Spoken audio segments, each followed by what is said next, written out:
I've been trying to convince myself that this doesn't matter, that I'm okay with it, but I've got to face facts. This guy is far too big. I mean, he's way oversized. I know they shrink the Transformers down, change them in the G1 animation, like they've shrunk him down here so he fits in the frame as Optimus croaks it, and in this scene they need him to be up front in the shuttle, so he's tiny Magnus, even though the chairs on this identical shuttle fit perfectly with Cup and Hot Rod, who are much smaller. The G1 cartoon, it's all over the place in terms of scale, but this guy is way too big. We all know it in our heart of hearts, surely.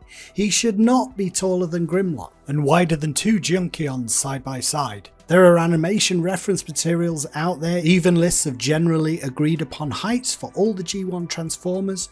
I mean, who exactly compiled these lists and where their sources came from, I'm not really sure, but just as the animators of the G1 cartoon apparently acted on instinct, so we as fans can act on instinct too, right?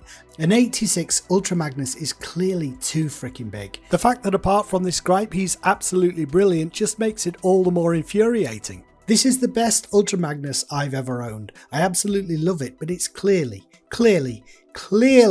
way too big. In one of my earliest videos I talked about how important the scale of the relative offerings in Hasbro's Studio Series 86 line is. For me, it's one of the main reasons I collect. Along with articulation, much more accurate cartoon styling, scale is one of the major draws for me. My vintage Transformers were wildly all out of whack with one another, the reason being the original Transformers were this Frankenstein's monster of a toy line. Enjoying the movie, Spike? No!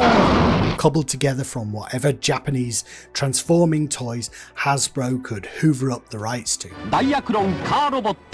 The chance to collect a much more homogeneous G1 collection through Studio Series 86 and to a lesser extent the Legacy line was what got me into modern Transformers collecting. And I can't be alone. Cartoon accuracy and relative scale is one of the selling points, surely. Please don't tell me I've made a mistake and no one else cares about this. I thought everyone cared about this. I thought the creators and the model makers. Hasbro cared about this.